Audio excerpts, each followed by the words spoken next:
In that unforgettable moment, when the world seemed so ordinary and calm that every rustle of wind in the field seemed like a melody, Eris Lottie Pion encountered a miracle that turned her life upside down. Standing alone among the vast expanse, enveloped in warmth and light, she suddenly heard a voice that made her soul freeze in anticipation of the unknown. It wasn't just a voice, it was a revelation, an embodiment of power and majesty. The most important of the 13 gods, a majestic and omnipotent being worshipped by all, from small to great, decided to descend from his high abodes directly to Ares. What makes this point even more unusual and significant is that the great missions bestowed by the deities are usually conveyed through the mediation of the clergy. They serve as heralds of heaven's will, interpreting signs and messages for mere mortals. However, this time the god decided to depart from centuries of tradition, giving Ares, a simple girl from the people, a task only the chosen ones can do. She was to create the nectar of eternal life, the cherished dream of all mortals, a goal that seemed unattainable even to the wisest and greatest minds of the time. The very idea that an ordinary person could be assigned such a task seemed absurd, but the god, in his infinite wisdom and magnanimity, declared that he would endow Ares with the special powers necessary to fulfill this sacred mission. This act not only emphasized her chosenness and special position among the commoners, but also raised her to unprecedented heights, giving her a chance to change the course of history and the very essence of human existence. Realizing the depth of the task set before her and accepting a burden that would break the will of any mortal, Eris Lottie Peony made a decision that would change her life forever. God, as a sign of his approval and as a promise of great reward, left a mark on her, an eternal symbol of her connection to heaven and a reminder that her efforts could lead to divinity. With that mark on her body as a constant reminder of her purpose, Eris realized that success in this sacred task could elevate her to the heavens, make her one of those she had always revered. But the path she chose proved to be thorny and full of challenges. From the moment of her promise until the last days of her life, Eris devoted herself to the study of herbs and their properties, delving into the world of natural magic and ancient knowledge, searching for a way to create the nectar of eternal life. Her life became a relentless cycle of study, experimentation, and exploration, but despite her unyielding will and drive, she died before reaching her goal. However, her journey did not end with her death. By a strange twist of fate or the will of the gods, Eris was reborn, returning to the world of the living in the body of a 3-year-old child. This rebirth did not erase her memories. They came back to her as an adult, resurrecting the knowledge and experience of her previous life. The cycle repeated itself over and over again. Every heir's life has been filled with the same search, the same hope, and the same disappointments. She grew old, died, and returned to this world again in a new guise, remembering her purpose again and again at the most unexpected moments of her new existence. So it went on century after century, and each of her lives was filled with an endless quest to achieve the impossible, to create the nectar of eternal life, to fulfill a promise made by a god, and to be able to become part of the pantheon of divine beings. But each life was also filled with the realization of the gravity of the chosen path and the inevitable return to the beginning, to a new cycle of search and discovery. In a world where fate often played with human lives like pawns on a chessboard, she lived many lives, each filled with its own trials, tribulations, and rare moments of true wonder. In this endless kaleidoscope of existence, where each new life offered the hope of achieving the greatest dream of all, acquiring the nectar of eternal life, she relentlessly searched for the path to this sacred elixir. But the path was thorny and full of despair, for even in those moments when it seemed that the answers to her questions were about to surface in her mind, death inevitably caught up with her, taking the chance for eternal life right out from under her nose. Reincarnated in the bodies of long-lived people, she invariably encountered obstacles seemingly insurmountable. Sometimes it was an inability to do science and research because of the constraints of a particular time or culture.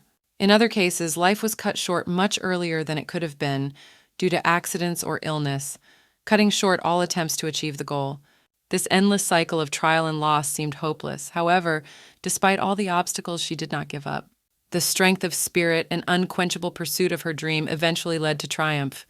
She created the nectar of eternal life, that precious elixir promising liberation from the chains of mortality. But when she presented her creation before the face of God, expecting recognition and perhaps acceptance into their ranks as an equal among the immortals, her hopes were dispelled by a merciless verdict. God, looking upon her accomplishment, declared that while the elixir was a great achievement, it still fell short of the high standards that would allow her to become one of them, the eternal inhabitants of the higher realms.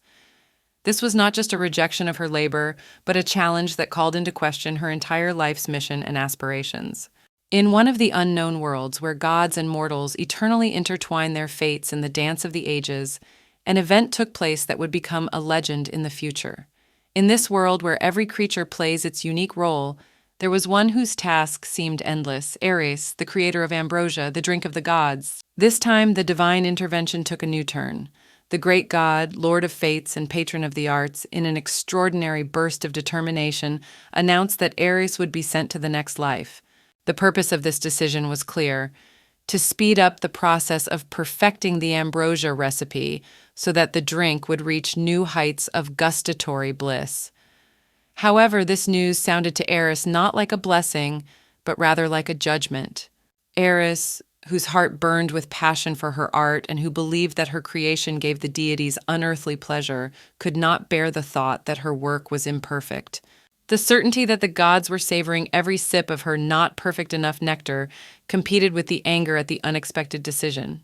In a fit of righteous anger and unshakable confidence in her rightness, Eris made a decision equal to rebellion in a world where the will of the gods was absolute.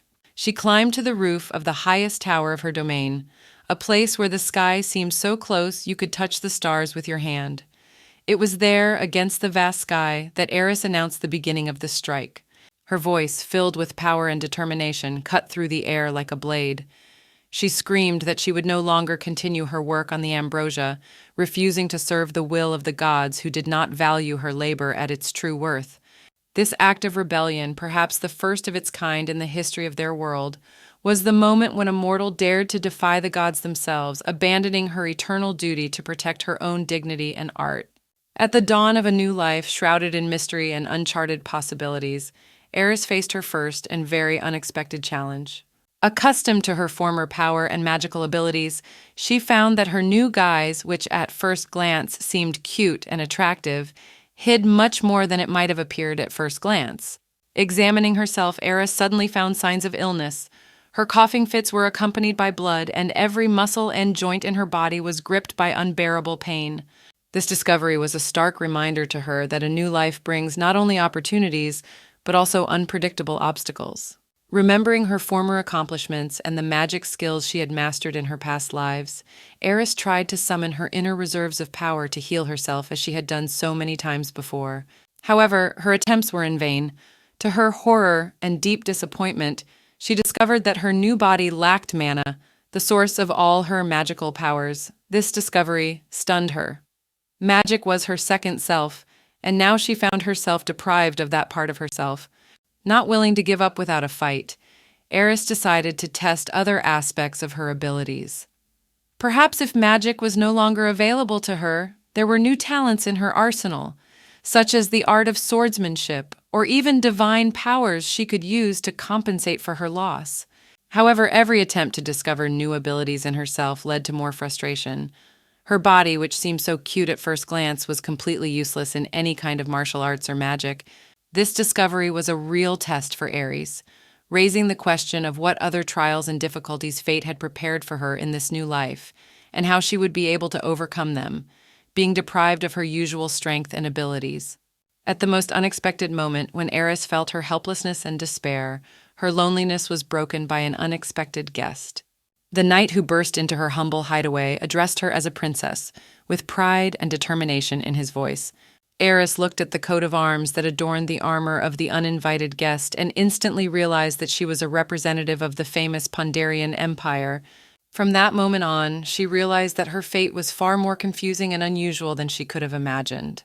In her veins flowed the blood of the lord of a great empire, which meant that she owned not only the power and wealth of a powerful state, but also the heavy burden of responsibility that only the chosen ones would inherit.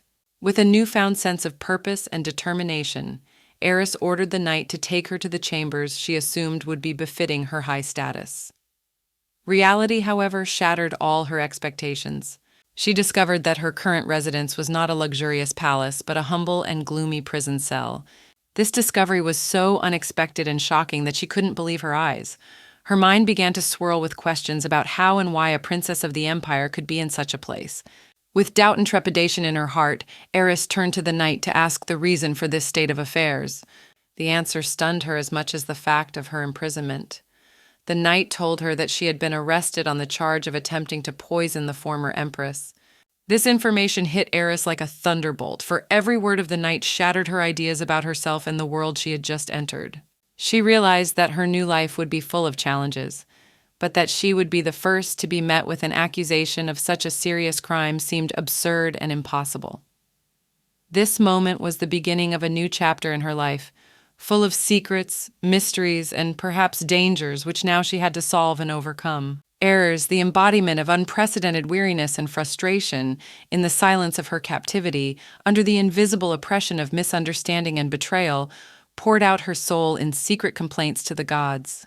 She couldn't understand why exactly she had to undergo such an unusual and seemingly cruel rebirth, from hardship and illness, the lack of any talents she could be proud of, and ultimately from the seal of betrayal she was forced to wear like a heavy chain on her fragile shoulders.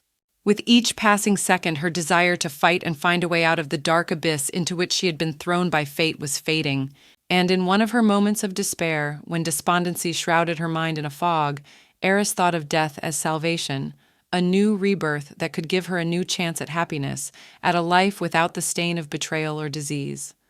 However, anxiety crept into her heart. The words thrown to her in despair, words of refusal to create nectar, could be the cause of a new calamity. Perhaps the gods, angered by her defiance and desperate defiance, had robbed her of her last hope of salvation through death and rebirth. The realization of this filled her soul with new fear and hopelessness. In an attempt to find solace, at least some small relief from her loneliness and despair, Eris turned to a small yet so meaningful ritual. She decided to wash her face, to cleanse it not only of dust and dirt, but also of the invisible stains of despondency that seemed to have penetrated deep into her skin. To this end, she summoned a couple of water spirits. These gentle and affectionate creatures were like the epitome of purity and innocence, so far removed from the world of intrigue and betrayal in which Eris found herself. In their presence, she could forget her troubles for a moment, immersed in a world where calm and peace prevailed, and where every movement of the water filled her heart with peace and gave her a tiny hope for a better future. Eris, despite her imprisonment in the body of a princess, remained connected to the secret powers of the spirit world. Her unique soul-level contract with the fourth spirit king allowed her to communicate with spirits without the need to use mana, which she was deprived of. It was quite convenient given her current situation. Being in a weak and sickly body, she couldn't rely on strength or magic to summon powerful beings. Such a possibility would not only be a daunting task, but also fraught with dangers to her fragile state. Among the spirits, Eris was known as an elusive wanderer, forever wandering between lives, each time choosing new paths and exploring different destinies. Her previous incarnations had always gravitated to the mysterious forest of Kranis, where, among its impenetrable thickets, there was a hidden tower, a secret refuge and place of power for Eris. However, the current reality where she was trapped within the walls of the palace had turned into a bondage for her, from which there was no easy way out. Now that every step outside the castle could be deadly for her, Eris was forced to postpone her plans to visit the Kranis forest and her tower, representing to her not only shelter, but also a place of magical power. However, it was not only fears for her safety that plagued Eris. Her mind wondered why she, an obvious traitor who had tried to poison the empress herself, had not yet been executed. After all, such crimes were usually punished immediately and mercilessly. It made her wonder if there was some hidden agenda behind it, or perhaps some secret game she had been drawn into without her knowledge. Finding answers to these questions was becoming another challenge for Eris in her current life full of mysteries and unknowns. Suddenly, the space was filled with tension as a young boy burst into the room like a storm. With eyes burning with determination, he unleashed a verbal barrage on Eris, accusing her of recklessness and arrogance. He bluntly stated that there was no way her audacious plans to overthrow the empress would cleanse the dark stains on her family crest. Eris, puzzled by this sudden attack, wondered who dared to speak to her like that. Disclosure followed in response. It turned out to be none other than her own younger brother named Arkin standing in front of her. Eris could not hide her amazement at this revelation. She studied him, trying to puzzle out why her own blood was expressing such displeasure. Arkin, for his part, seemed puzzled by her calm reaction to his words, as if he had expected a storm of indignation or fear at his accusations. But Eris only looked at him carefully, and there was understanding in that look. She realized that the former owner of this body, the soul that had once inhabited it, must have had a rather modest and docile character, not like Eris's now. This moment of discovery was like a bridge between the past and the present, giving Eris a unique opportunity to see just how different she was from who she was before. She began to realize that her inner world, her essence and will to act was far more powerful than those around her, including her own brother, could have imagined. This knowledge added to her confidence in herself and her actions, despite the harsh accusations and challenges that fate threw at her. After the initial emotions subsided, Eris, remaining magnanimous and calm, asked Arkin to share the details of the event that had caused her to be so wrongly accused. Her inquiry took Arkin by surprise. His confidence left him for a moment, and he visibly faltered before beginning his story. From his words, it was clear that the incident had occurred during an ordinary tea party attended by Eris and the empress. Suddenly, at one unpredictable moment, the empress collapsed unconscious for no apparent reason. A subsequent investigation found traces of poison in the empress's cup, which immediately led to Eris being charged with attempted murder. Eris's reaction to Arkin's story was unexpected. She thanked her brother for his frankness with gratitude and slight relief. This moment opened her eyes to an important truth. She had been reborn in the body of a man who had been the victim of an unjust accusation.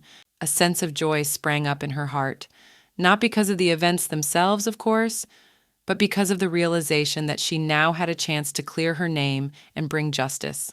This sudden turn of events gave her a new purpose and motivation to act in this complicated and confusing world. A strategy began to form in her mind on how to use this information to prove her innocence and expose the true culprit. Eris realized that her path would be thorny and difficult, but it was this unexpected realization that became for her a kind of beacon of hope in the struggle for justice and truth. At this critical moment when Eris seemed ready to accept her fate, Arkin stood before her, the embodiment not only of family ties but also a sudden obstacle to her freedom. His words sounded like a sentence from which there was no appeal.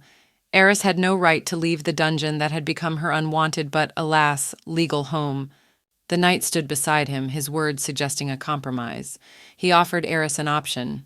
If she returned to her cell without further ado, they would pretend that nothing had happened. But Eris, possessing not only a sharp mind but also a knowledge of the law, parried their suggestion. With confidence, she explained that members of the royal family could leave the prison walls at any time, provided there was an escort. There was a note of sadness in her voice as she admitted that she didn't have a single loved one to take on that role. This confession was like cold rain, awakening conscience and arousing sympathy even in the hearts of those who thought her guilty. Arkin, whose heart was not indifferent to his sister's suffering, overcame his inner doubts and, as if pressed by sudden feelings of brotherhood and compassion, offered his hand and support. He decided to become her escort, thus giving her a chance at freedom and perhaps an acquittal. So, in that momentous moment, the ties of blood, seemingly severed and forgotten, were reunited, giving Eris not only hope of returning to the light, but also faith that even in the darkest corner of her brother's heart, there was still a flame of familial affection and willingness to help. The grand hall of the throne room of the imperial palace was filled with a tense atmosphere as Eris steadfastly met Emperor Aaron's gaze and crossed the threshold of his domain. The emperor, known for his strict justice and unwavering will, seemed to search Eris's eyes for signs of guilt.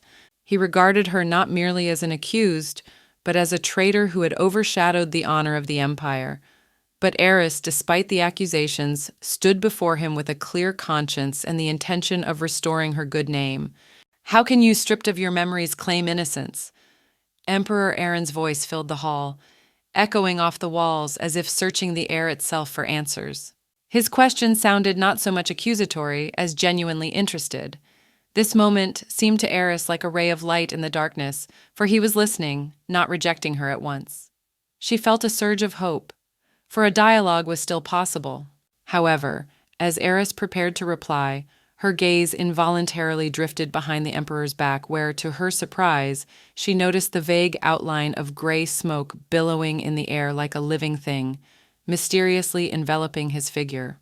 This inexplicable phenomenon made Eris forget her anxiety for a moment, but she quickly gathered her thoughts. This was neither the time nor the place to solve this mystery. Her task now was elsewhere. Gathering her will in her fist, Eris made a request to the emperor that could resolve all the confusion. She requested an audience with the former empress, intent on proving her innocence of the poisoning that threatened her life and honor. Eris realized it was the only way to clear her name and regain her former position in society. Her voice sounded confident and clear, despite her inner turmoil and the realization of the risk she was taking in putting everything on the line for one chance to prove herself. After a tense dialogue in which Eris had asked the emperor himself for help, Aaron, as if weighing every detail of this unusual request, finally expressed his decision. His words about the empress teetering on the brink of life and death hung in the air, adding gravity to the moment. But even in such a critical situation, Eris did not lose hope. Her confident request for just an hour to prove her innocence and possibly save the empress's life seemed insane. Arkan didn't hide his skepticism, whispering about how Eris seemed to have lost her mind. However, to the surprise of everyone present, Aaron accepted her offer. But he added abruptly that he would cut the allotted time to half, just half an hour. Stepping into the former empress's chambers, Eris found a picture before her filled with tragedy and a silent plea for help. On the bed, surrounded by dim light and silence, lay an old woman whose face was illuminated by a faint glimmer of hope for healing. Eris, recognized for her unsurpassed knowledge of herbs and their properties, began her research. Her eyes scrutinized every symptom, every sign that might indicate the cause of the ailment. The poison that still circulated in the empress's body after 2 days of poisoning was an insidious enemy. The difficulty of the task increased when a servant standing nearby pronounced that no poison had been found in the teapot from which the empress drank. This statement only added to the confusion of an already confusing case. Ares, armed with her knowledge and experience, realized that she had a difficult task ahead of her. She had to use all her intelligence and skill to solve this mystery. Time was ticking mercilessly, and every minute brought the empress closer to the brink from which no return was possible. Eris knew the stakes were high and her actions could change the course of history. Eris, realizing that time was playing against her, called upon the spirits of water to test her hypothesis. As soon as she completed her ritual, Emperor Aaron entered the room, reminding her that her allotted time had expired. With a calmness and confidence that could only arise from deep knowledge and observation, Eris announced that the cause of the poisoning was the water. Aaron was astonished, for the entire water supply of the palace came from the Tiani fountain, which was considered sacred and blessed by the fairies, and therefore the idea that this water could be the cause of the poisoning seemed absurd to him. However, Ares, endowed with a unique understanding of the forces of nature, explained that contrary to all blessings and sacred powers, it was the unique combination of holy water and tea herbs that was fatal to the empress's poor health. Herbs that normally promoted healing and strengthening combined with sacred water caused an unexpected reaction. Intrigued, yet doubtful of Eris's conclusions, Aaron ordered tea to be brewed immediately using the same water from Tiani's fountain to see for himself the veracity of her words. It was a moment of truth that could confirm or disprove Eris's theory and possibly save the empress's life. In the gloomy room where all the key figures of Aaron's council were gathered, the air was saturated with tension and suspicion. One man stood out among those present whose reputation boded trouble. He, as the most suspicious and sharp-tongued member of the assembly, assumed the role of critic. He did not hesitate to express his opinion about Ares's evidence, which, in his opinion, sounded so far-fetched that it was not even worth considering seriously. He emphasized that Ares, known for her little knowledge of herbs, had suddenly presented herself as an expert, which was questionable. From his point of view, the claim that consecrated water combined with tea herbs could turn into poison seemed absurd. In order to dispel all doubts, he offered Ares to take part in a risky experiment, according to which she had to drink this very tea to prove its safety or poisonousness. Ares, who found herself the center of everyone's attention, felt the tension make her muscles tingle. The situation was complicated by the fact that her physical condition was as vulnerable as that of the poisoned empress, making the proposal particularly dangerous for her. At this critical moment, Aaron, despite all objections, resolutely declared that he was ready to experience the effects of the tea himself. This was the act of a true leader, willing to take the risk for truth and justice. He was willing to be an example of courage and determination, showing that a true leader does not retreat in the face of danger and is willing to make sacrifices for his beliefs and the protection of his charges. In the depths of the opulent, mystery-shrouded palace, where every rustle and sigh echoed off the walls filled with stories of the past, the butler felt an undisguised unease. In the heart of his lord, Aaron, a successor capable of maintaining the majesty and stability of the throne, had not yet dawned. However, in this maelstrom of events, with the fates of many hanging in the balance, Aaron, possessed of a shrewd mind and indomitable spirit, expressed the suspicion that Eris already held the key to unraveling the current crisis. Eris, so enigmatic and full of secrets, agreed with this assumption, confirming it with a nod. Her mysterious consent brought a new note to the palette of current events, making even the skeptical Marquis Floyd come to terms with this surprise. Aaron, bravely meeting the challenge, sipped his tea, showing a determination that could inspire even the most despondent and pessimistic of the palace's inhabitants. After he felt the first signs of the effects of the drink, he did not faint, which was a clear proof of his unwavering endurance. In this state of his, when a slight indisposition seized his strong body, Eris revealed the secret of her serenity. Thanks to Aaron's robust health and youth, compared to the fragile constitution of the former empress, he was in danger of only a minor ailment in the form of a slight stomach ache. This discovery not only confirmed Eris's skills and knowledge of medicinal herbs, but also provided a deeper look into the complex and sometimes dangerous relationship between power, knowledge, and responsibility for the lives of others. In this dark chapter of palace intrigue and conspiracy, where every word and every action could change the course of history, Aaron, without missing a moment, turned to Eris with a decisive question. His voice, filled with authority and the pursuit of truth, cut through the tense atmosphere of the room. He sought to understand whether the Empress's age really played a key role in her current condition, which had kept her captive in bed for 2 days after drinking the mysterious tea. Eris, whose name until that moment had been shrouded in a halo of suspicion, provided an answer that shed light on the true causes of the Empress's illness. She pointed out a misunderstanding that led to the mistaken treatment of a majestic ruler doomed to suffer because of a misdiagnosis of poisoning. This discovery became a beacon of hope in the dark waters of despair. Aaron, having not only the power but also the wisdom to seek the truth beyond accusations and rumors, did not hesitate to give the order. His words were a command to all who served under his banner to immediately begin retreating the Empress based on the knowledge and prescriptions offered by Eris. In his decision was the unshakable conviction that every step taken toward healing must be carefully weighed and based on faith in salvation. Eris's joy was indescribable. At this turning point, her soul, long compressed by the walls of the prison cell, finally found freedom. Gratitude sprang up in her heart for Aaron, who saw behind the dark veil of accusations her true intention to help. Now that the heavy weight of guilt was lifted from her shoulders, she could step again into a world whose light seemed almost forgotten. This moment was not only a release from custody for Eris, but also a restoration of her name and honor in the face of all those who had doubted her good intentions. At one of their unexpected twists of fate, in a moment filled with silence and anticipation, Aaron, as if retrieving questions from the depths of his mind, turned to Eris with a question that made the air around them thicken with tension. He wondered who her mentor was in the art of herbalism, clarifying if she had taught Eris this ancient craft. Eris, who found herself at a loss for words at the suddenness of the question, genuinely didn't understand who she was talking about. She confessed that she paved the path of knowledge in herbalism on her own, without anyone's help. Aaron seemed to find the truth she was looking for in her words, and decided not to delve further into questioning, letting her go. This moment of liberation was a turning point for Eris, for now she could return to her haven, which she humorously and somewhat sadly called her palace. She paced the unfamiliar road, thinking about how strange the word palace sounded in conjunction with her humble abode. Her house, a 2-story structure that might seem like a wreck to some, was much more than that to her. It was her refuge, a place where she could be herself, despite the hardships of fate.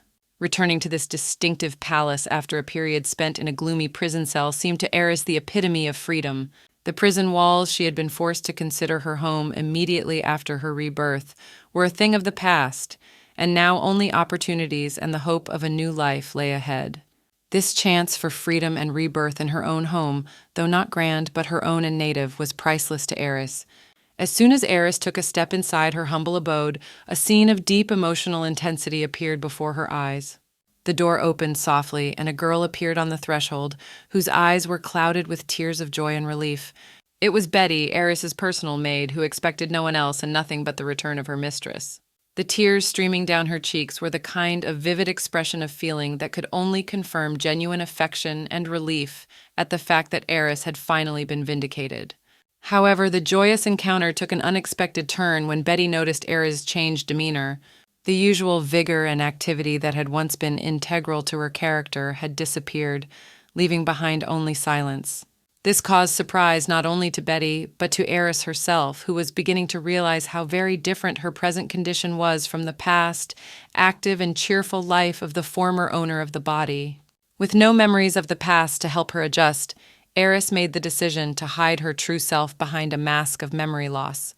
This move, though it seemed like a way out of the situation, resulted in even more emotional distress for Betty. Faced with the loss of Eris's memory, the maid felt a weight of guilt. The thought popped into her mind that she could have been the cause of such a coincidence due to her inability to deliver the necessary medicine on time. This inner conflict, the struggle with her own conscience, resulted in a new flood of tears that Betty could not contain, drowning in feelings of hopelessness and self-recrimination. At this moment, when the atmosphere in the room was saturated with emotional tension, Eris showed extraordinary gentleness and understanding. She approached Betty carefully, trying with words of comfort to dispel the clouds of guilt that were gathering over her maid. Eris was adamant that Betty had absolutely nothing to do with it, and that the circumstances surrounding her alleged memory loss had nothing to do with the actions or inactions of her faithful maid. Betty, for her part, could not accept these words without doubt. In her eyes, she was the only one who could be held responsible for what had happened, for she considered herself the main support and helper in the vast, though dilapidated, palace. It was a cry of the soul from a man who had dedicated himself to service and care, and now saw what had happened as his unwitting mistake. Eris, realizing the depth of her despair, hugged Betty warmly, as if trying to convey some of her warmth and reassurance through this gesture of support. She then asked Betty to help her recover her lost memories. Eris emphasized that Betty was the only person in this large and empty palace whom she could call not just a maid, but a true friend whose support and help she appreciated immensely. This moment was the culmination of their understanding and trust as Eris's words healed the wounds on Betty's heart, heralding the beginning of their journey together to recover their lost past and find new answers. One quiet evening, when darkness had already begun to envelop the castle in its shadows, and only the faint light of a lamp illuminated the room, Eris, sitting in a soft armchair, listened attentively to Betty's story. With each word spoken by the faithful maid, the picture of her past life began to take shape in her mind like a mosaic, where each piece had its place. Betty, like a keeper of secrets, was revealing to her a fate that was hard to believe. It turned out that Eris was not just a princess, but a princess ranked third in the hierarchy of succession to the throne, surpassed only by Arkan, whose fortunes and attention the courtiers valued incomparably less than the merits of the first two contenders. There was a merciless struggle for power in the kingdom, but it boiled exclusively between the first prince and the first princess, whose talents and skills were admired by all without exception. They were like two stars whose light outshone everything around them, making them the only true contenders for the throne. Arkan, despite his shortcomings, was still considered a worthy opponent, though he was only one step below in the opinion of the courtiers. In this tangle of fates and ambitions, the princess herself, the reborn heiress, found herself at the very epicenter of an invisible war, where her person was not just disliked, but openly resented and hated. Like a thin crack on a perfectly smooth surface, her existence seemed to be a violation of harmony, in which everyone strove to take their place, sincerely believing in their exclusivity and right to power. In this world, where every step could be fatal and every word a cause for intrigue, Eris had to find her way, trying to unravel why exactly she, the third princess, was met with such animosity, and what was behind this mystery of her new existence. As Betty's last words dissolved into the air of the half-darkened room, Eris's heart thumped louder. The revelation that had been spoken by the faithful maid exploded in her mind like lightning in a cloudless sky. Betty, for years a loyal servant and keeper of the secrets of the imperial family, has uncovered a truth that has been hidden from the eyes of the world. Ares, a girl who had only recently learned of her rebirth into the body of a princess, now faced an even more shattering truth. 10 years ago, an event that would change everything burst into the life of the imperial palace. Aaron, whose name was known to every courtier, brought to the palace a girl, ordinary, unremarkable at first glance. But with his words declaring her his daughter, she went from a forgotten soul to the centerpiece of imperial intrigue in an instant. Even the empress herself, a woman whose heart was unyielding in the face of numerous palace plots and intrigues, accepted her as her own daughter, embracing a shadow that could sow seeds of discord in the very heart of their dynasty. The revelation that Eris was not the empress's own daughter put her in an extremely vulnerable position. If Betty knew this information, it was no secret to the chosen few. Rather, it was a polichinelle secret, a secret that supposedly no one knows about, but which is actually common knowledge. In this new light, every glance in her direction, every whisper behind her back took on a new, darker meaning. Eris realized that her position in the imperial house was even more fragile than she had imagined, and that her every move would now be weighed with extreme caution, for she was a living reminder that even in the highest circles of power, secrets could lurk that could change the course of history. At one unexpected moment, when the sun was beginning to sink, casting the last rays of the day over the palace, Betty, with a note of urgency in her voice, announced the unexpected crisis that loomed over their heads like the cloud before the storm. In all the splendor of their abode, this embodiment of luxury and power, it was suddenly discovered that the food supply had been exhausted to the utmost, and they were likely to face the unbearable ordeal of starvation. This news hit them like a thunderclap, bringing anxiety and uncertainty to their usual way of life. Eris, whose heart beat in unison with the challenges of fate, could not remain indifferent to this sudden news. With determination vibrating powerfully in her voice, she declared her intention to take action without waiting for the situation to get out of hand. Her decision was as unexpected as it was bold, to rob Arkin, a man who not only had considerable resources but was also related to her by ties of kinship. This act was a cry of desperation, driven by a desire to protect his family from the famine that was already knocking on their doors. Arkin, upon learning of the extremity of his sister's situation, was overcome with shock and bewilderment. His reaction was immediate and emotional, reflecting the deep affection and care he had for his loved ones. He couldn't believe that there was a moment in their lives when they were facing such an ordeal. At this time, Betty, with a steadfast calmness that contrasted with the general atmosphere of anxiety, specified that they had not yet reached the extreme point of despair. They had just been forced to go without food for several days, she said, which, though a difficult ordeal, did not mean total despair. Her words brought a touch of realism to the situation, showing that even in the most dire circumstances, they retained the ability to perceive reality rationally. Eris, with a twinkle in her eye, turned to Arkin with a question that sounded both joking and serious at the same time. She wondered if his visit was really motivated solely by a desire to help, or if deep down he was still concerned for her well-being. This moment proved to be the spark that reaffirmed the unbreakable bond and understanding between the members of this extraordinary family facing unforeseen challenges. As the air between brother and sister was saturated with tension and nervous energy from their recent conversation, Eris, recalling their shared moments and experiences, said that her concern for Arkin even surpassed what he might have felt for her. These words, imbued with deep emotion and care, made Arkin feel a little embarrassed, for such openness was not quite usual for their interactions.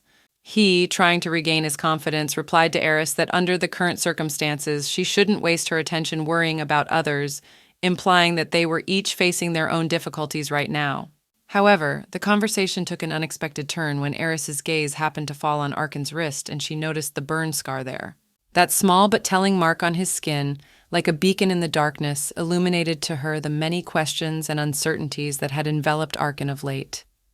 That scar became to her a symbol of the untold stories and experiences hidden behind the palace walls. Later, in the privacy of her room, Eris couldn't escape the thoughts of the scar she saw. She paced restlessly back and forth across the room, wondering what the scar could mean and what circumstances had led to its appearance. Deep down, Eris had always felt alienated from the others, withdrawn in her own world, but the situation with Arkin made her feel a strong urge to reach out. It seemed to her that despite all outward circumstances, they were still brother and sister, bound not only by blood ties but by shared experiences. This thought of Arkin still being a child who might need her support and help gave Eris mixed feelings. On the one hand, she realized her own detachment and how little she knew about the current vicissitudes in his life. On the other hand, there was an irresistible desire to become a support for him in this difficult world. These musings made her look at her relationship with Arkin from a new angle, pondering the possibilities and ways she could help him cope while remaining true to herself and her principles. After Betty announced that the carriage was ready, Aerie struggled to gather her strength for the journey ahead. Although the journey did not promise to be long, her health deteriorated greatly during the trip, almost leading to a tragic outcome. However, they arrived safely at Arkin's palace, where Eris immediately set to work. The butler, following her request, provided her with a full list of staff. Eris, with her sharp mind and insight, was determined to uncover the true reasons why her own estate didn't look as grand as it should for her status. She suspected that the root of the problem lay in fraud on the part of those entrusted with managing the finances and resources of her home. While researching financial documents and records, Eris also noticed problems concerning Arkin himself. She was concerned not only about financial discrepancies, but also about her brother's personal well-being. In light of her recent reflections and experiences about him, Eris felt it was important to gain a deeper understanding of his current state, including the educational process. To this end, she asked permission to join one of his classes, not only to strengthen her knowledge, but also to support Arkin and show her concern and care for him in a practical way. This decision was driven not only by a desire to learn more about his training and the possible difficulties he might have encountered, but also by a desire to restore and strengthen the bond between brother and sister that might have weakened due to the distance and different life circumstances that had separated them recently. Eris faced unforeseen rejection when she was politely but firmly denied access to her desired class. Instead of becoming discouraged or succumbing to frustration, she quickly shifted her attention to another urgent need, showing remarkable resourcefulness and adaptability. With the clear realization that she was facing a new challenge, Eris enlisted the help of Betty, one of her most trusted and loyal assistants, whose loyalty and willingness to come to her aid at any time was invaluable to Eris. Calmly and confidently, she listed the groceries needed for the estate, paying attention to each item on the list so that no detail was missed. Then, moving closer to Betty and whispering in her ear, Eris asked her to stall for time. This moment was filled with secret collusion, emphasizing their mutual understanding and solidarity in the face of unknown challenges. At this time, Eris had thoughts swirling in her head about the cause of Arkin's burns, which she suspected were related to his lessons. Eris had long felt the presence of a fiery spirit within her, the power of which filled her from time to time, giving her confidence and strength. But today she felt it especially powerful, which inspired her to be daring. Following a sudden impulse, she resolutely stormed into the study, the place where she assumed she could unravel the mystery of Arkin's condition and perhaps find a way to help. This moment was filled not only with Eris' determination and courage, but also with a deep concern for those she cared about. Her actions were driven not only by self-interest, but by a genuine interest in the welfare of another person, making her character deeply empathic and courageous. The moment Eris stepped over the threshold of the office, her gaze fell upon a sight that bore little resemblance to an ordinary classroom setting. From the very first seconds of her time in this room, she couldn't help but notice how different the interior was from what she expected.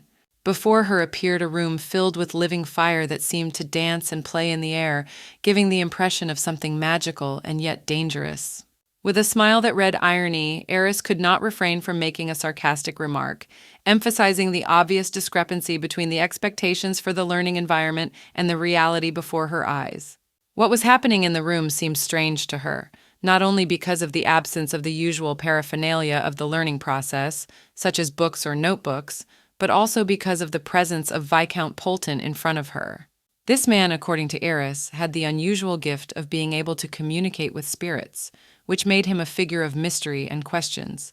Eris was convinced that she was facing a real spiritualist, and this knowledge had a special effect on her. She knew that ordinary people are not allowed to see or feel the presence of spirits, which opens a wide field for fraud among those who claim to be able to establish contact with the other world. Many of these imposters promised to teach others how to use spirits to achieve personal goals, to deepen their connection to the unknown, often taking advantage of the gullibility and naivety of their victims. Eris realized that Arkin had apparently encountered just such a rogue. This realization gave her the determination and desire to expose the deception behind Viscount Polton's facade.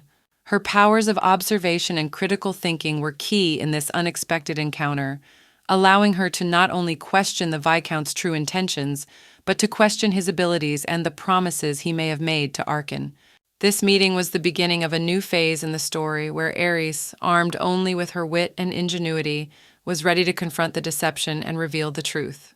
Arkin, a young man with burning eyes and a dream that lit his path in the darkness of reality, suddenly found himself faced with a choice that could change his entire life. His passionate desire to become a spiritualist, not just as a hobby or profession, but as a means of gaining the attention and respect of his father, drove him to decisions that may have seemed desperate. When Eris, his unexpected guest, burst into his world of doubt and struggle, Arkin couldn't contain his emotions. A flash of anger and irritation made him exclaim, accusing Eris of interfering with his efforts. It was a cry of the soul, an attempt to protect his dream from outside interference. Eris, for her part, did not let this go unanswered. With the dignity so often expected of royalty, but with a fine touch of humility, she declared that she was ready to leave, but only after she had apologized to Viscount Polton. The gesture might have seemed ridiculous or inappropriate to many given the circumstances, but to Eris it was the embodiment of her internal code of honor. Extending her hand in a gesture of reconciliation and respect, she waited for a response. Viscount Polton, whose thoughts and feelings were hidden behind a mask of sneer and self-assurance, did not miss a chance to make a remark on the strangeness of such apologies, especially when they came from a member of the royal family. Nevertheless, he accepted Eris's gesture, extending his hand in return. This action, seemingly simple and ordinary, was the climax of their meeting. Suddenly, as if fate itself had decided to intervene in their interaction, Viscount Polton was struck by lightning. This shocking and unexpected moment was far from an accident. Polton, though he possessed the abilities of a mid-level spiritualist, was unable to resist the power of Eris, who, as it turned out, had signed a contract with the Spirit King himself. This revelation added another layer of intrigue to the already tangled history of their relationship. Eris's strength, her connection to the other world, and her will to act demonstrated that behind her calm and collected exterior lay a deep strength and determination. Arkin felt a flood of shock surge through his being as Eris revealed the unexpected truth to him. Suddenly, like lightning from a clear sky, she explained that all his efforts to increase his affinity with fire through painful scalding treatments had been in vain. She claimed that Viscount Polton, who had promised Arkin a path to great power, was nothing more than a fraud, a true weaver of deceptive hopes. This harsh truth sent Arkin into a storm of despair and disbelief. Deep down, he had always cherished the dream of recognition, of having his efforts and aspirations crowned with success and recognition from others. Stunned and overwhelmed with emotion, he couldn't hold back the flood of tears, screaming in Eris's face, accusing her of lying. His screaming was not only an expression of anger, but also a reflection of a deep-seated need for recognition, a sense of worth and success. Eris, seeing his anguish and frustration, approached him with an open heart. She embraced him, trying to comfort him, and with gentle words tried to awaken in him an understanding of the deeper truth. She said that the true recognition he dreams of is not the pinnacle of everything. There was an undeniable truth in her words. Real value lies in the uniqueness of everyone, in those extraordinary qualities that make each of us important and amazing in our own way, regardless of external recognition or approval. These moments of support and understanding were a ray of light for Arkin in the dark realm of his doubts and fears, hinting at the possibility of finding true meaning in himself, rather than in the empty pursuit of recognition, which, as his story showed, can be as illusory as the promises of fraudsters. Suddenly, Arkin's heart stopped for a moment as his gaze caught a grim picture, blood slowly trickling down Eris's clothes. Her face instantly turned pale, and she, unable to keep on her feet like a leaf plucked from a branch in autumn, slipped silently into a faint. It was a moment shrouded in sudden silence, interrupted only by the sound of her falling. Eris's awakening was soft, but shrouded in a fog of bewilderment. She opened her eyes only to find herself lying in an unfamiliar bed in a room where every detail seemed foreign and incomprehensible to her. The realization that it had been 2 days since her sudden fall into the abyss of unconsciousness came to her slowly but inevitably. The room she found herself in was filled with warmth and comfort but remained completely foreign to her. Trying to piece together the shards of recent memories, Eris turned to ask Betty where she was. Her voice sounded weak and wrong, as if she was afraid to hear the answer. And then, like a thunderclap, Arkin's announcement came from somewhere on the threshold of the room. He announced, as if he were the lord of his domain, that Eris was in his palace. His tone did not tolerate objections, and in his eyes there was a vague mixture of feelings that Eris could not unravel. That moment froze in the air, filling the space between them with tense anticipation.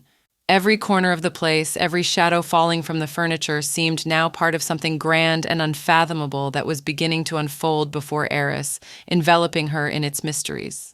After Eris had come to her senses in the unfamiliar surroundings of Arkin's palace, her first thought that broke through the fog of misunderstanding was concern for Arkin's well-being. Her voice, barely audible and full of concern, cut through the silence of the room as she asked him about his condition. After assuring herself that he was all right, she turned the conversation to Polton, whose image caused her heart to be troubled and perplexed. She was relieved to learn that Polton had been fired, but her feelings were soon replaced by determination. Polton, in her opinion, deserved not just to be fired, but to be publicly punished for his actions. However, Eris' words caused Arkin to have an unexpected reaction. His eyes filled with tears and his voice trembled with an inner struggle. He confessed that he was afraid of looking like a fool in his father's eyes, that his fear of doing something wrong had grown into a great burden weighing on his soul. In that moment, a special bond was formed between them, an intertwining of destinies and emotions where the weakness of one became a strength for the other. Eris, feeling the weight of his worries, gently invited Arkin to sit down beside her on the bed. Their foreheads touched each other in a gesture of deep understanding and support. With her words, she tried to allay his fears, assuring him that he had done nothing wrong and that making mistakes was part of human nature, the way to gain wisdom and strength. In this quiet exchange of comfort and support, hope was born that even in the darkest corners of the soul, light can always be found. At a time when Arkin's world was shrouded in a shroud of loneliness, when his every breath seemed to echo in the bottomless void of his own soul, Eris, like a ray of light in the darkness, gave him an oasis of warmth and reassurance. With a tenderness that contradicted all previous resentments and arguments, she wrapped her arms around him, as if she wanted to banish with her warmth all the shadows of doubt surrounding his heart. Her embrace was tight and comforting, and in that moment Arkin truly felt that he was not alone. This feeling of warmth, genuine and sincere, was a new and overwhelming experience for him. The realization that there was now someone around who was willing to stand by his side, even if that someone might have hurt him in the past, brought on a flood of mixed emotions. Arkin's apology, spoken with a heavy weight on his heart, was a response to this gesture of reconciliation. He was stunned that it was Eris, the girl who might once have offended him by word or action, who had been the source of such unexpected comfort. In response to his words, Eris only gently remarked that arguments and grudges were nothing more than a natural part of childhood, the process of growing up and learning about the world. However, Arkin, whose heart was still full of vulnerability, was unable to completely let go of past grudges. With reproach in his voice, emphasizing his 10 years as a milestone on the road to maturity, he exclaimed, addressing her in a half-playful, half-obscured manner, making it clear that his feelings were deeper than meets the eye. In that burst of emotion, when words mingled with feelings, Arkin, in the childlike sincerity of his emotions, called Eris a fool. This sudden outburst was not so much an accusation as an attempt to mark my boundaries, myself in this complex maelstrom of relationships. Even so, there was a note of reconciliation in his words, an acknowledgement that he was willing to open the doors of his estate and perhaps his heart to Eris. It was an offer to put all misunderstandings and resentments behind them, to start over. Arkin, in his youthful wisdom, realized that even though their friendship and mutual understanding was only nascent, there would always be room in his home, in his world, for those who needed support, warmth, and reassurance. Shortly after Arkin, engulfed in waves of resentment and frustration, disappeared from sight, the space around Eris was suddenly disturbed by the butler's arrival. He appeared before her as the epitome of penitence, carrying on his shoulders the burden of words unspoken up to that point. His apology sounded almost prayerful, with deep humility, reflecting the realization of his own blunders and mistakes. The butler, whose face was clouded with guilt, opened his soul to Ares, confessing that he had withheld information about Polton, thus unwittingly becoming part of the chain of misunderstandings weighing over their house. Rather than choosing the path of retaliation, Ares preferred dialogue, showing genuine interest in the reasons that had prompted the butler's silence, especially with regard to Aaron. Her question sounded soft, but there was an unwavering determination to get to the truth. In response, the butler, as if relieved to be able to share his burden, recounted his repeated attempts to bring his concerns and information to Aaron, but each of his requests for a meeting had met with an insurmountable wall of refusals.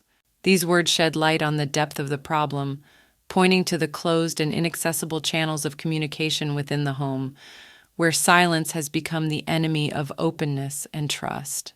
Realizing that the butler was trapped in circumstances that he could not escape from, Eris felt the gravity of the situation in which they all found themselves. The decision she made at that moment was courageous and decisive. She took it upon herself to bring the truth to Aaron. This gesture not only emphasized her leadership skills and ability to take responsibility for difficult decisions, but also symbolized the hope of restoring trust and openness in their home. Ayres, staying true to her principles and belief in justice, stepped forward to have a difficult conversation, at the heart of which lay truth and the desire for reconciliation. As the day shed its light on the world of Ayres, events began to unfold from an unexpected direction. The servant, dressed in a neat outfit that only emphasized his status as a butler, bowed his head respectfully to his mistress. Ayres, so unaccustomed to such signs of attention, asked him to look up with some awkwardness and confusion in her voice. Her words sounded uncertain, for she rarely ordered anyone around, but her natural kindness and generosity prevented her from seeing anyone bow their head to her. No sooner had the atmosphere of the moment melted away than Betty burst into the space of the room, her eyes sparkling with anticipation of the news. From her words came the announcement that Eris had a guest arriving, but not an ordinary one, but the butler of the imperial palace itself. The atmosphere tensed, for the visit of such a man promised significant news or events. This man, dressed in fine clothes that screamed of his important position and proximity to the highest echelons of power, stepped forward. With all the seriousness his voice was capable of delivering, he delivered a message from the former empress, who expressed a desire to meet with Eris. This message, like a wind of change, came over Eris, making her heart beat faster. A meeting with the former empress could mean many things, and each of them was weightier than the previous one. What could have led to this turn of events? What hidden intentions hovered in the air around this sudden meeting? Eris' thoughts raced ahead, trying to guess and foresee the possible outcomes of their future dialogue. In each case, it was the beginning of something new and unpredictable, a spiral of events that could change her fate forever. Suddenly, the atmosphere of tense expectation was broken by the butler's sudden announcement of a pressing matter requiring his immediate attention. This fleeting bustle served only as a precursor to the next act in this unexpected drama of Ayres' day. As if by magic, the next moment she was already in the bathroom, where every gesture and movement was designed to give her a renewed look, fresh and shiny. It wasn't just a bath, it was a transformation, a preparation for an important event, for a moment that could be a turning point in her life. A bath was followed by a selection of clothes, but they were not the usual outfits that Eris might have been used to. She was offered garments that exuded luxury and splendor, outfits that would be worthy of the most noble of nobles. The jewelry she was adorned with sparkled like stars in the night sky, giving her not only outward splendor but also emphasizing her inner dignity and strength. The whole thing was shrouded in a sense of something extraordinary, for every item on it was a symbol of an apology from the Empress herself for false accusations, past mistakes, and misconceptions. The dress and jewelry were not simple gifts. They were a gesture of reconciliation, an attempt to right what had been misinterpreted or done in the past. As she accepted the gesture, Eris did not allow herself to forget who she was or what her goals were. With clarity and determination in her voice, she announced that before anything else could happen, she had to meet the Empress face to face. And so, donning her magnificent outfit and feeling the weight of history in every piece of jewelry, she made her way to the garden where their meeting was to take place. It was not just a walk through a beautiful garden, it was a step towards her destiny, a chance to express her thoughts and feelings, a chance to start anew. With each step, Eris felt excitement mingle with determination, anticipating the meeting that could change everything. The moment the former ruler of the empire, bearing the years of her glorious history with dignity, appeared before Eris, she was surprised to announce herself as a plain old lady. It was said with such modesty that it could have misled anyone but Eris. The young girl knew well the story of Roel, the famous empress who had voluntarily left the throne in favor of Eris's father, preferring the shadow of power to the light of the royal halls. Such a person, Eris thought, could not hide behind a mask of ordinariness, for behind her lay a great history of service and sacrifice. As they sat down at the table together, the tense atmosphere began to thicken perceptibly in the air. The glances of the maids flew in their direction like sparks, filling the space around them with a sense of something unspoken. The recent accusations against Ares for allegedly attempting to poison Roel still hung in the air like ghosts of the past, burdening every glance, every silent communication. Eris, realizing the gravity of the moment and wanting to dispel all doubts, offered to be the first to take a cup of tea. This gesture was more than symbolic. It was an offer of peace, of trust, and an attempt to re-establish the bond broken by accusations and suspicions. Ares sought not just to clear her name, but to restore the lost understanding so necessary for true unity.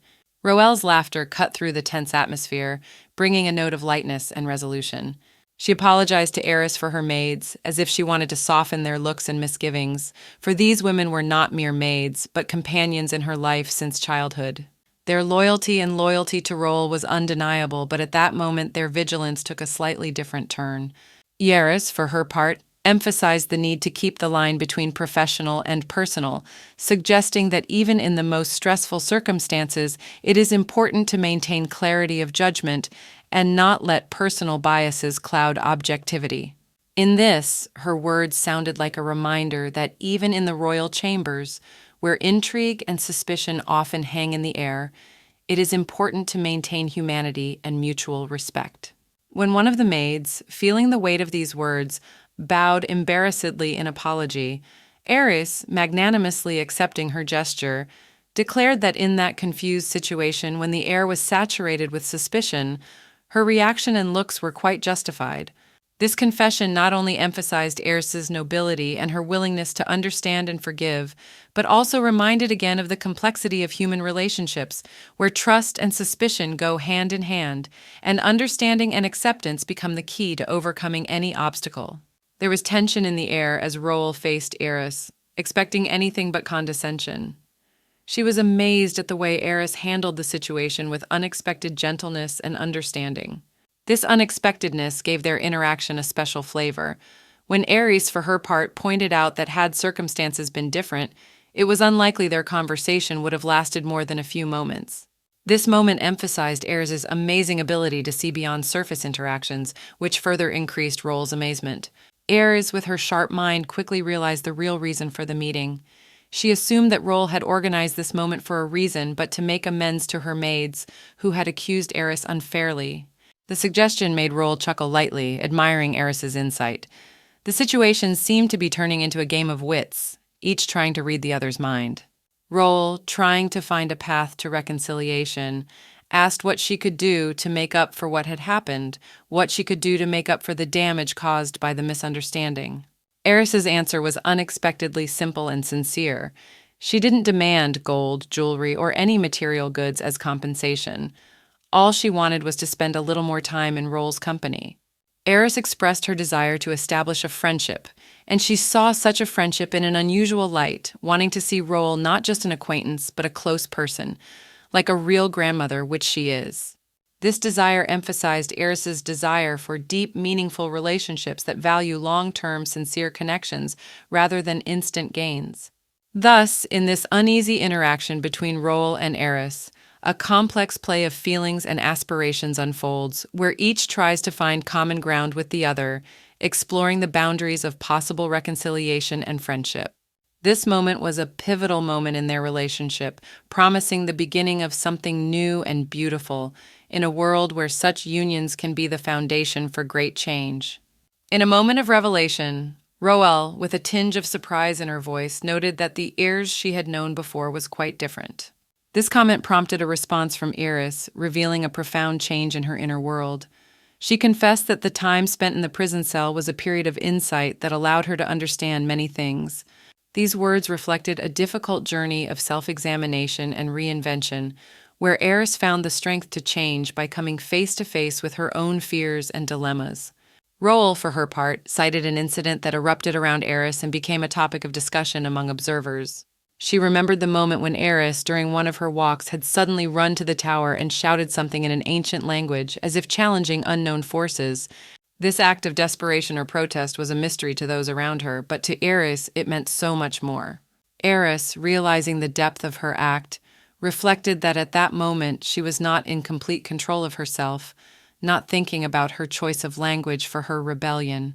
Her words, thrown out into the world in an ancient tongue, carried a refusal to serve the gods, a refusal that could have unpredictable consequences. This moment of involuntary revelation jeopardized not only her safety, but the very essence of her identity, for confession in such a format could draw unwanted attention from powerful forces. Suddenly, Roel wondered if her words in the ancient tongue were a new ability discovered in an accident, or if her old memories had come back to Eris. That's how Eris learned that the princess had already lost her memory once, but there was clearly a deeper side secret behind it than one might imagine.